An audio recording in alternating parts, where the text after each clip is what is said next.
Assalamualaikum warahmatullahi wabarakatuh. Alhamdulillahirabbil alamin. Assalatu wassalamu ala asyrafil anbiya'i wal mursalin wa ala alihi wa ashabihi ajma'in. Asyhadu an la ilaha illallah wahdahu la syarikalah wa asyhadu anna Muhammadan abduhu wa rasuluh sallallahu alaihi wasallam. Anda semua saat ini dalam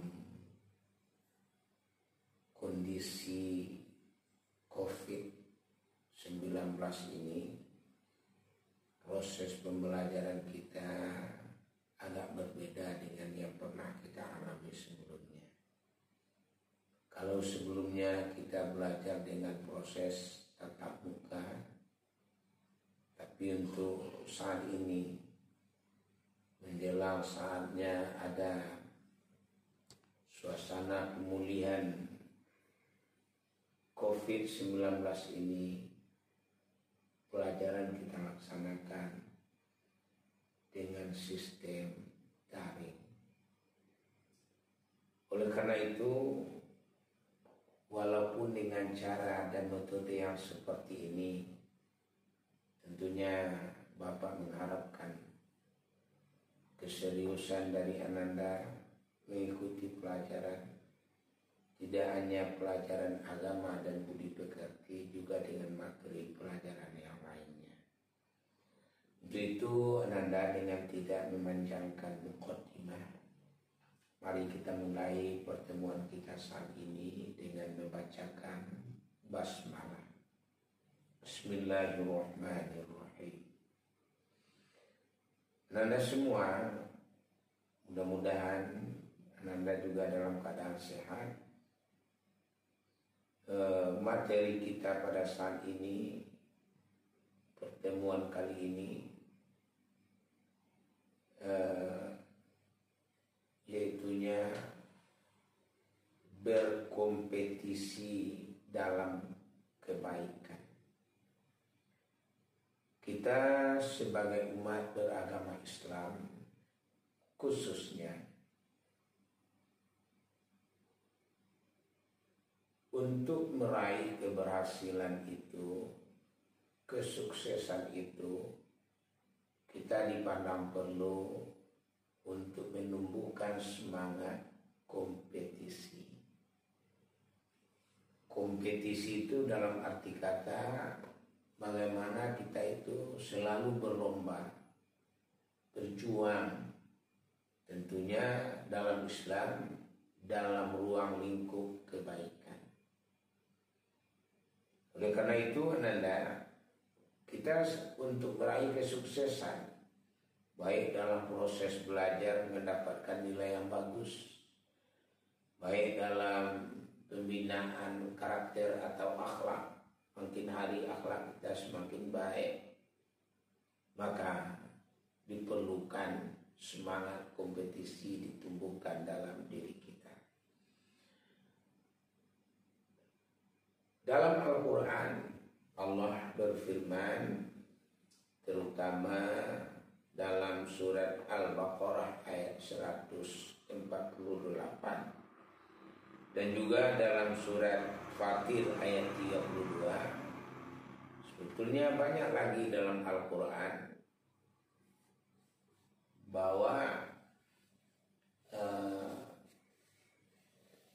ayat-ayat yang memberikan motivasi terhadap kita untuk semangat dalam berjuang ini banyak sekali. Untuk kali ini hanya kita ambil aja sampelnya dulu dua, yaitunya surat Al-Baqarah ayat 148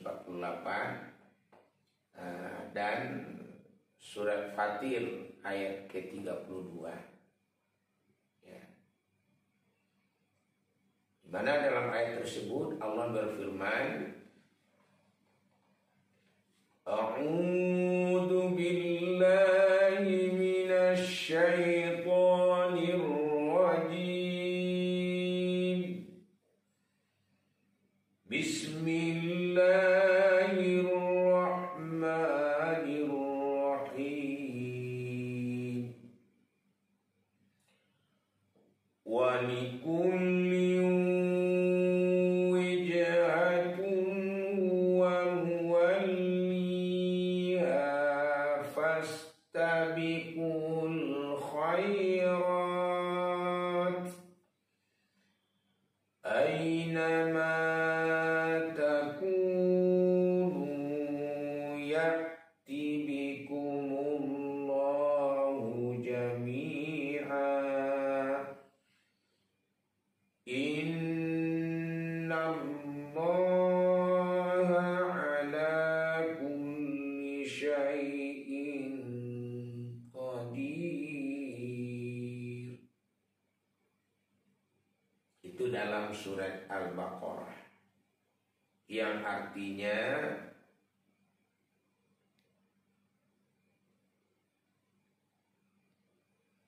bahwa bagi setiap umat ada arah kiblatnya. Kalau kita umat Islam tentunya Ka'batullah. Oleh karena itu kita disuruh fastabiqul khairat, maka berlomba-lombalah kamu dalam kebaikan. Ainama takunu ya'ti bikumullahu jami'an. Di mana saja kita berada, suatu ketika kita akan dikumpulkan oleh Allah, tentunya di padang mahsyar, disebut yaumul mahsyar. Innallaha ala kulli syai'in qadir. Sesungguhnya Allah atas segala sesuatu berkuasa. Surat Al-Baqarah 148. Kemudian dalam surat Fatir ayat ke-32 Allah berfirman, A'udzu billahi minasy syaithanir rajim. Bismillahirrahmanirrahim. Wa minhum sabiqun bil khairati biiznillah. Dzalika huwal fadlul kabir. Sadaqallahul azim. Artinya, wa minhum, dan di antara mereka, sabiqum bil khairat, berlomba-lomba untuk berbuat kebaikan, biiznillah, dengan izinnya Allah. Dzalika huwal fadlul kabir, yang demikian itu bagi Allah merupakan karunia yang sangat besar buat kita. Fatir ayat 32.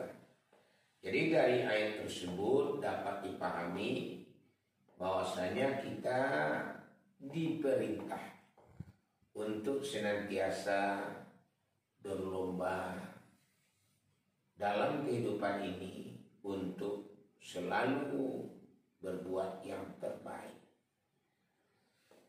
Baiklah Anda semua, untuk lebih memahami kita nantinya, tentu berawal hari ini kita akan mengidentifikasi ayat ini supaya Anda nanti mampu membaca ayat ini dengan baik dan benar. Baik dan benar itu tentunya barometernya sesuai dengan kaidah-kaidah ilmu tajwid. Baiklah Anda, saat ini barangkali terkait dengan ayat yang kita jadikan sebagai dasar untuk pelajaran kita yang terkait dengan berlomba dalam kebaikan ini kita dasari dengan 2 surat saja, Al-Baqarah 148, Fatir ayat 32. Nah, sekarang kita coba mengidentifikasi ayat ini. Anda diperhatikan dengan baik. Barangkali Anda juga sebelumnya sudah belajar ilmu tajwid di MDA atau di TPQ. Nah, sekarang tentunya kita ulang. Pepatah orang Minang menyebutkan apa kaji baulang pasa jalan batampuan. Jadi dengan kita ulang-ulang untuk memahaminya, mudah-mudahan kita semakin paham dan benar dalam membaca ayat-ayat, terutama dengan yang terkait dengan kompetisi dalam kehidupan atau fastabiqul khairat. Nah, coba Anda perhatikan pada ayat yang sudah Bapak buat di papan tulis ini. Baik Anda, yang pertama kita identifikasi tajwid pada surat Al-Baqarah ayat 148. Nah, di sini ada walikulli, lamnya bertasdid. Nah, ini lamnya bertasdid. Lam bertasdid itu disebut juga dengan istilah musyaddadah. Rumusnya sederhana. Semua huruf yang bertasdid dibaca ganda. Nah, dibaca ganda. Contohnya lam ini Ananda. Nah, ini. Nah, dibaca Allah. Umpamanya sin bertasdid dibaca assa. Jadi semua huruf yang bertasdid itu dibaca ganda. Tapi ada pengecualian, yaitunya huruf mim dan nun. Nah, kalau mim dan nun wajibul gunnah. Nah, seperti ini Anda. Amma. Nah, itu lama itu. Amma. Di dalam surat Ad-Duha, wa amma bi ni'mati rabbika fahaddits. Atau nun. Anna.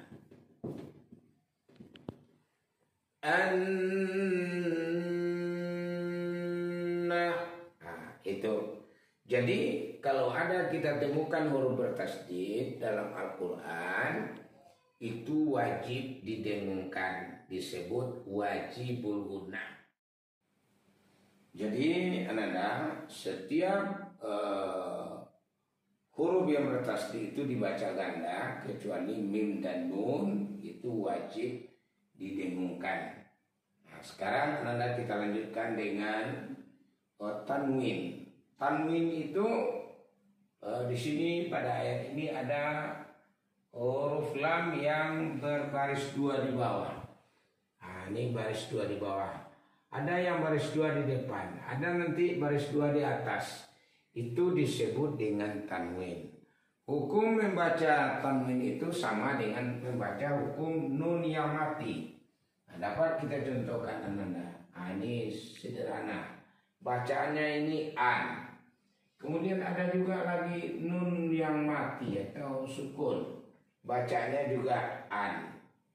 Nah, jadi makanya hukum membaca tanwin dan hukum membaca nun mati sama. Nah, di sini Ananda ada tanwin bertemu dengan waw. Nah, jadi tanwin bertemu dengan waw, nah, ya, hukumnya idgham bi gunnah. Ya, jadi supaya Ananda nanti bisa memahami hukum nun mati atau tanwin itu ada yaitunya 5 macam. Nah, hukum nun mati atau tanwin itu ada 5 macam. Yang pertama namanya izhar halqi. Hukum nun mati atau tanwin ada 5 macam.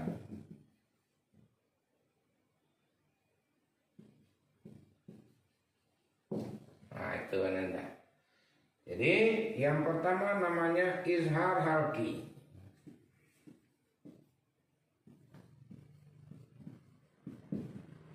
Yang kedua namanya idgham.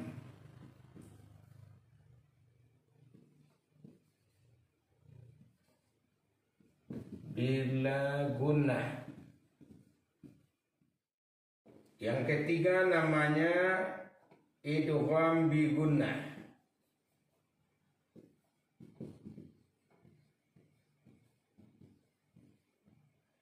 Yang keempat namanya iqlab. Yang kelima ikhfa hakiki.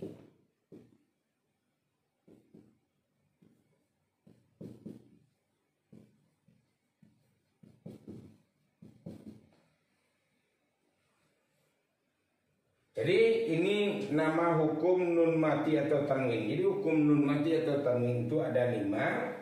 Kalau yang pertama izhar halqi, hurufnya itu ada 5, ada 6 macam. Ha, fa, ain, wain, ha, hamzah. Yang kedua idgham bi gunnah. Idgham bila gunnah, hurufnya 2, lam dan ra. Idgham bi gunnah hurufnya 4.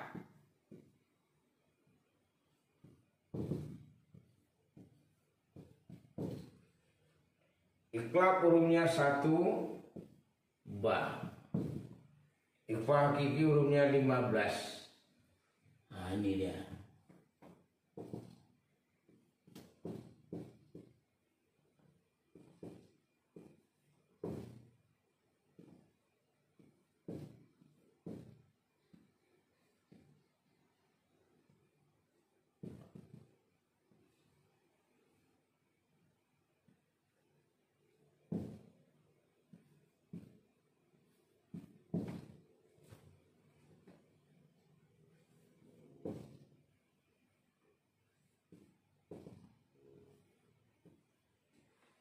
Nah ini masing-masing hurufnya.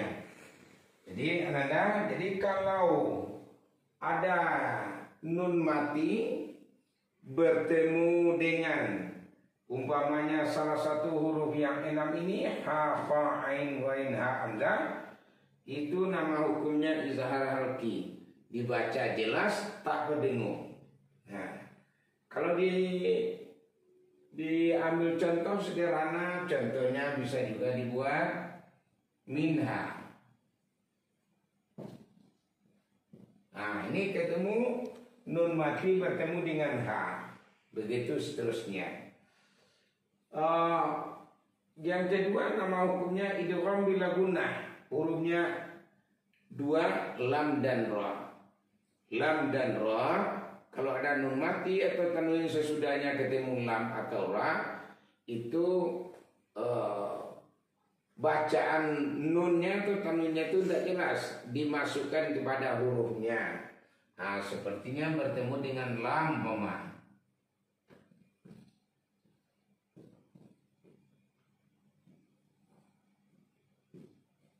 La illam, nah ini ketemu dengan lam.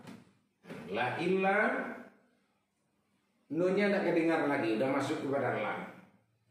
Betul juga dengan ra, mir rabbihim. Anda pun tidak kedengar lagi huruf nunnya. Baik, kita lanjutkan dengan idgham bi gunnah, hurufnya 4. Ya, waw, mim, nun. Jadi kalau ada nun mati atau tanwin ketemu dengan salah satu huruf yang 4 ini, dimasukkan serta dengung. Nah, dia masuk kepada huruf berikutnya serta dengung. Contohnya ini. Wa likullin wijhatun. Oke, jadi liwi bertemu tanwin dengan huruf waw. Oke. Nah, baik Ananda. Nah, ini contoh idgham bi gunnah. Oke. Kemudian ada di sini tanwin bertemu dengan ha.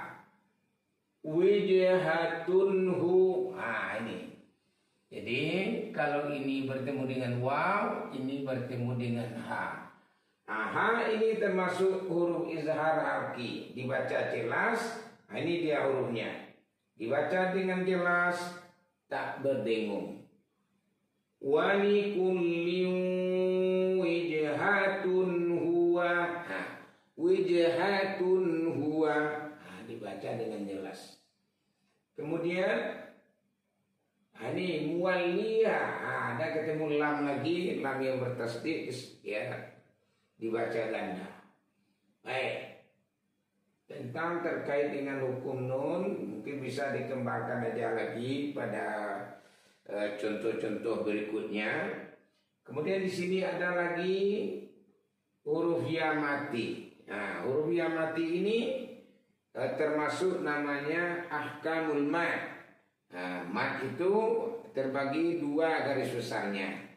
Yang pertama namanya mat tabi'i, yang kedua namanya mat far'i. Nah, sekarang ketemu dengan mat tabi'i. Berapa huruf mat tabi'i itu? Huruf mat tabi'i itu ada 3. Ya, huruf mat tabi'i itu ada 3. Disingkat istilah orang awai. Awai. Alif, waw, ya. Oh, ini ada mat tabi'i. Mat tabi'i itu ada 3, alif, waw, dan ya. Contohnya ini alif. Alif itu berlaku menjadi mat tabi'i apabila alif tidak berbaris. Huruf sebelumnya berbaris di atas. Contohnya ini.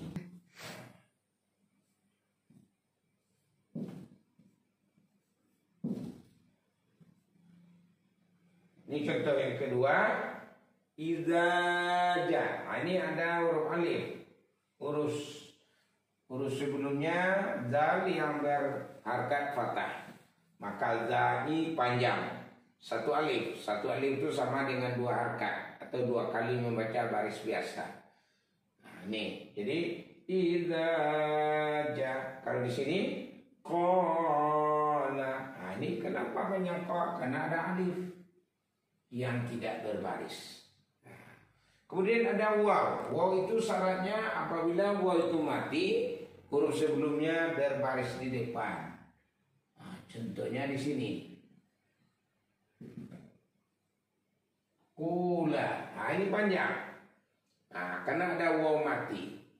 Ada juga waw mati, tapi huruf sebelumnya tidak berbaris di depan, tidak boleh panjang. Contohnya di sini. Ini kaulan. Nah, ini tidak boleh panjang. Kaulan. Dia boleh panjang bila waw mati huruf sebelumnya baris depan. Ini contohnya.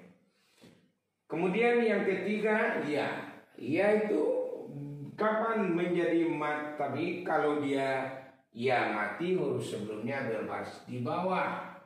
Nah, contohnya ini. Qila. Nah, itu panjang. Kalau di sini muwalliha. Nah, li-nya panjang karena ada ya mati.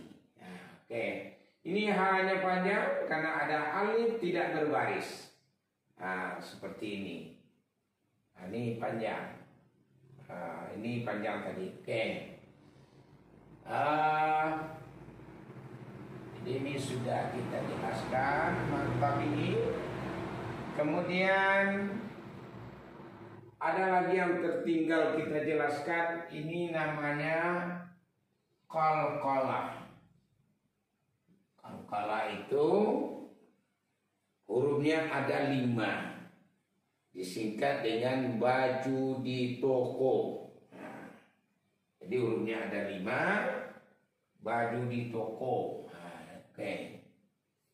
Ba, jim, dal, po, qaf. Nah, ini huruf qalqalah ini.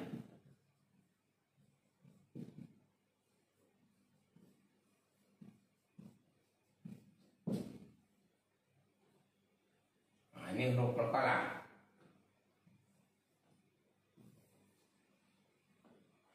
Huruf qalqalah itu Ada 5, ba, jim, dan po, ko. Nah, jadi kalau membacanya agak memantul dia. Sepertinya di sini. Wijhatun. Nah, Nah, jadi jim itu huruf qalqalah. Ini dia. Nah, mungkin dalam surat lain pernah kita membaca umpamanya ba mati yubsiru.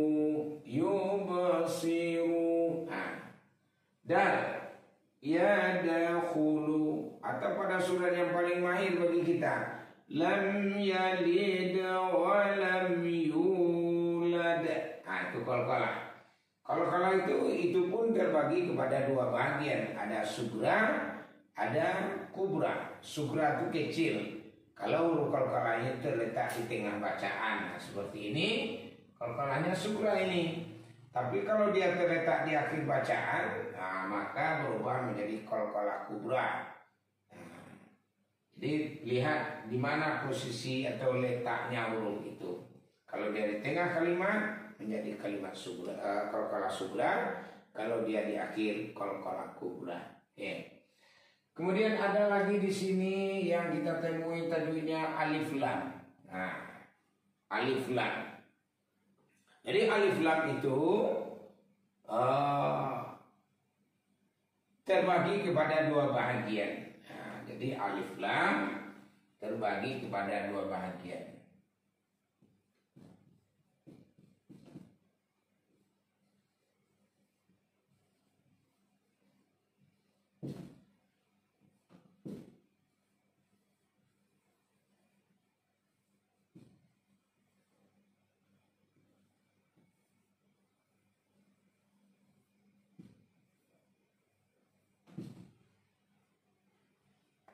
Alif lam itu terbagi kepada 2 bahagian. Pertama alif lam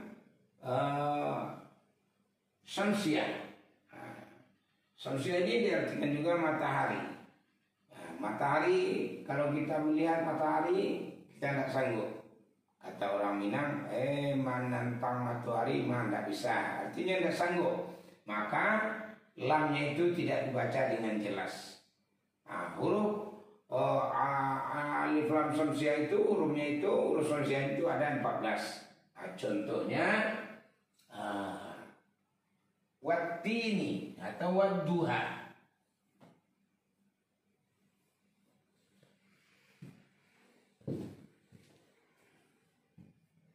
Nah, ini alif lam. Alif lam ini namanya alif lam syamsiah. Dia tidak bertanda sukun. Tanda-tandanya huruf sesudahnya bertasdid. Waddu. Ini dia menjadi syamsiah karena dot ini. Ada lagi wattini. Itu huruf syamsiah. Sementara ini namanya alif lam qamariyah. Dia bertanda sukun. Ini hurufnya kha. Jadi huruf qamariyah ini ada pula 14. Ada lagi contoh yang lain, walhamdu. Ini alif lam juga.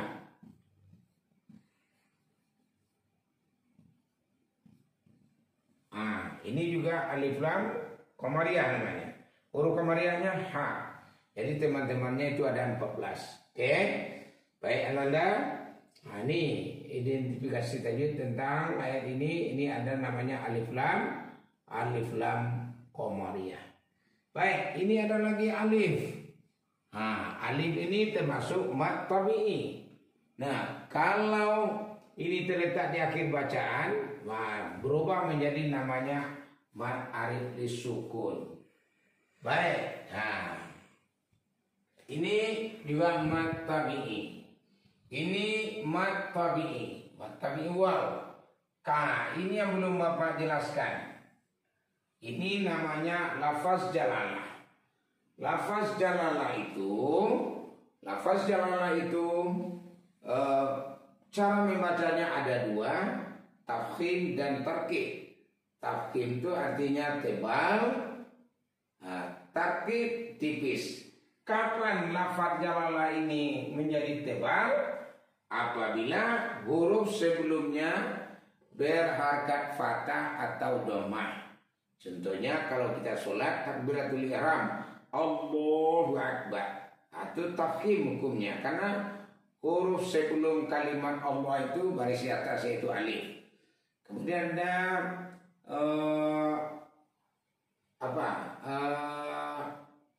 huruf lafaz sama itu yang huruf sebelumnya berharkat kasrah. Contoh yang sederhana Bismillah, huruf mim baris bawah atau harkat kasrah, maka dia berhukumkan tarkik tipis.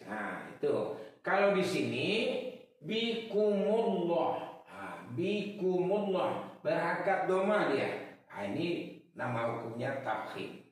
Terakhir ada lagi jami'ah. Di sini di akhir ayat ini namanya mad iwad. Mad iwad itu pengganti tanwin. Ada baris-baris dua di atas itu seperti basira, sami'a, kabira. Itu semua namanya mad iwad, dipanjangkan satu alif. Oke. Jadi untuk pertemuan kali ini Ananda, barangkali ini yang bisa kita sampaikan. Untuk itu Ananda Bapak tugasi untuk mengidentifikasi tajwid pada ayat ini seperti yang telah Bapak jelaskan tadi. Coba diidentifikasi, buat potongan-potongan ayatnya dan kemudian tulis cara membacanya. Jadi seperti yang Bapak contohkan tadi, seperti ini. Muwalliya, ini dua L-nya. Kemudian liha, I-nya dua, begitu. Kemudian kalau yang ini wijhatunhu, berarti satu nunnya. Ketika dia itu berdengung, mungkin 5 atau 6 nunnya. Itu Nanda, untuk pertemuan kali ini barangkali sampai di sini dulu. Mudah-mudahan pada pertemuan berikutnya kita akan menjelaskan arti dari ayat ini secara berkata pada pertemuan berikutnya. Baik, untuk hari ini kita cukupkan sampai di sini dulu. Jangan lupa membuat tugas di rumah, yaitu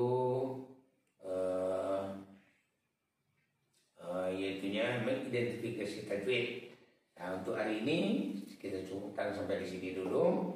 Mari kita akhiri dengan membacakan hamdalah. Alhamdulillahirabbil alamin. Assalamualaikum warahmatullahi wabarakatuh.